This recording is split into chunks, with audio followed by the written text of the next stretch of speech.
Hello and welcome to the Right Click Save podcast. I am your host, Calcio, joined as always by my fellow host, Jimmy T. Welcome. Hello, we are still recovering a little bit from our weekend away at the Meta Brew event, aren't we, Calcio? Yeah, I'm struggling through. We did 46 hours of driving, about 46 litres of beer each. It's been intense. It's been fun, but intense. So on today's episode, we are going to look at basically engagement in the bear market, what people are doing to keep engagement going for both their projects and their socials. We're going to talk about whether GM is a bubble. We're going to talk about what PFP projects can do to keep people interesting and actually look at some of the utility projects and see how they're faring. But before we do, we'd really appreciate it if you could like and always subscribe. We're closing in on 11,000 subs. We interview some of the biggest names in the space after you see this video. Actually, our video with Alfie Motion will be live in the next couple of weeks, for example. And we should have potentially one of the biggest founders in the NFT space on in the next few weeks. So make sure you are subscribed. Without further ado, let's jump into the episode. Jimmy, let's start with the headline here. Is GM a bubble? Yeah, it's a controversial headline. So GM, we all love a good GM. It's definitely blown up a lot more over the last few weeks, I'd say. You've obviously been GMing for a long time. You've been putting your picture out. I haven't done too many, but I have jumped on the GM ride at the moment. But is it sustainable? My timeline now is just GM, like 95.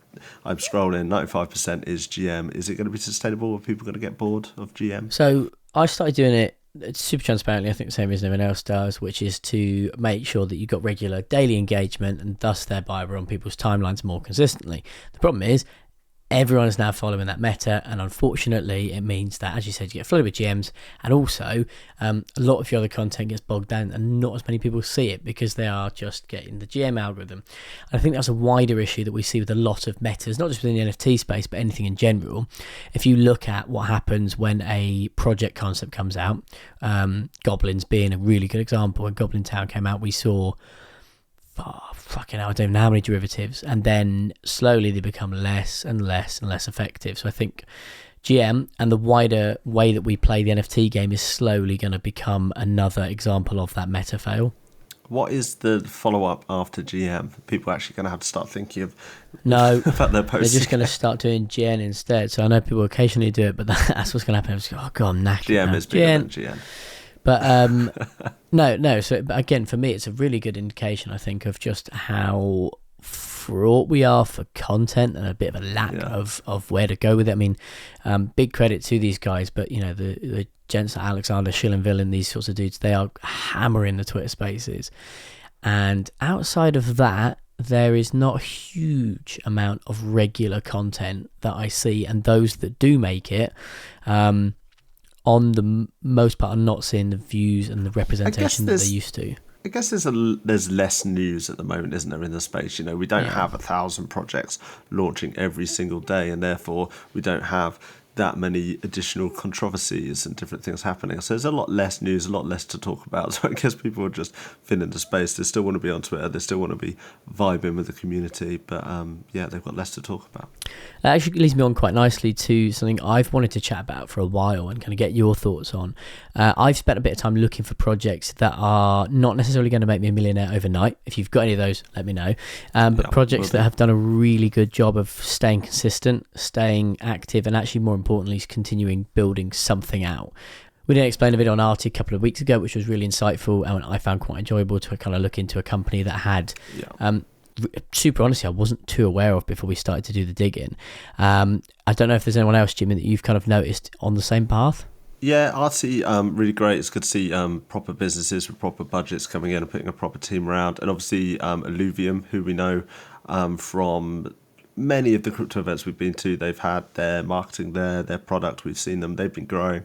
Actually look like they've finally put together, any project takes a long time, but finally put together an actual decent product, which is, I'm not sure on all the details, but I think they've got 3 games. They've linked it all together really well with the NFTs.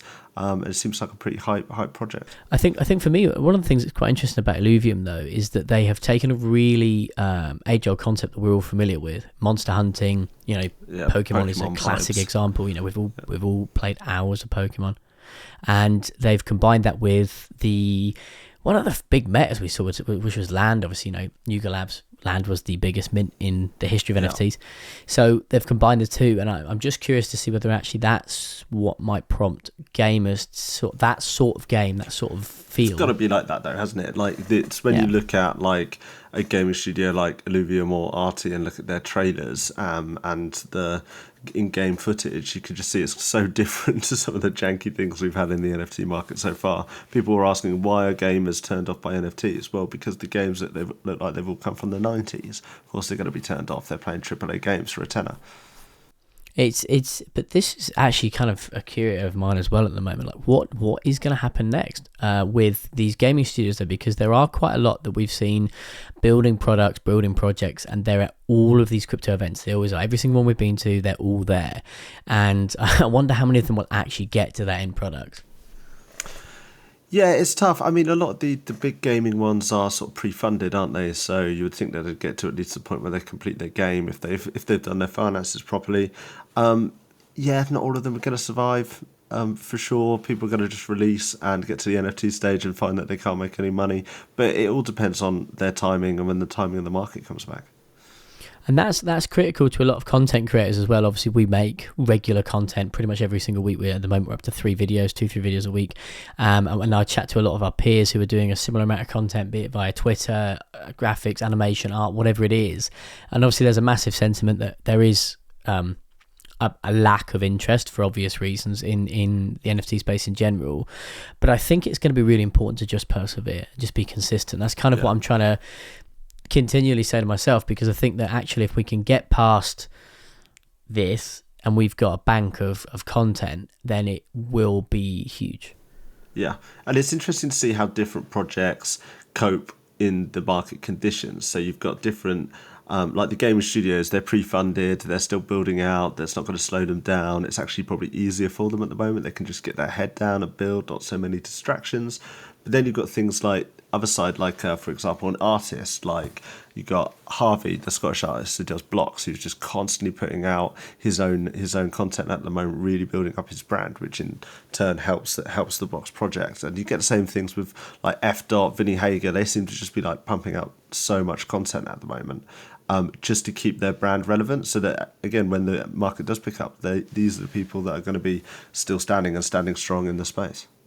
My special mention for artists, and I'm going to get you to put the graphic there because some of their work's brilliant. It's obviously a little bit naughty, but it's fun. It's Nubis and Metazord. These guys have been pumping out like Doodles memes for so long now. Like obviously when they tweeted Wormhole. It's funny because I had said it, hadn't I, the day before, something similar. And we were literally recording with Alfie, and you'd said it, and we all sort of went, "Oh, it's going to happen." But like these guys, exactly that. They are having fun with it. They're literally, obviously, you're seeing on the screen now what Metazord came up with. I'll put the Doodles one and then his one. But these guys, they're having fun, man. Like they're really enjoying making this ridiculous content. I mean, some of it's absolutely.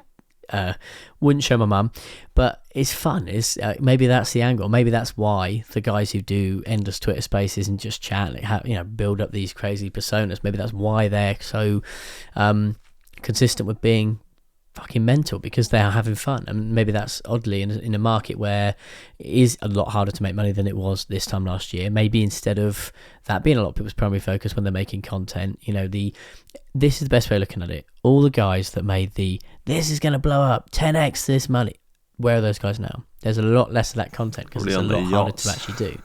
Well, yeah, because they made the bread early on. But you get my point. Like, the sentiment is, I think that for a lot of people, they've either lost a lot of money with NFTs or they've de-risked and now they're not that involved in the space. So is the bear market therefore a play? Should you only play for projects that actually have things that are happening during low market conditions, like gaming studios, like artists? It's a tough call, because I think this is where you look at ROI and you actually have to ask yourself what's your goal. If it is to invest in a project because you like the project, so for me Doodles is a perfect example. I'm thinking about picking up another Doodle. Is it going to be something which makes my, what would be at the time $11,000, 8 and a bit ETH investment? Am I going to quadruple that in a week? Absolutely not. If anything, I might lose money if they don't announce something for their year anniversary. That seems to be the stipulation. If you're trying to make money, I would argue that unless you're either insider information or still spending 24 hours a day trading NFTs, it's going to be very hard to make a big ROI. I know we've had Renga, which snuck up, and as a guy I know quite well who had 50 and paid very, very little for them. Again, but he still trades crypto and NFTs full time. Yeah. So I think for most people, the play is to just stay persistent with knowledge on the market.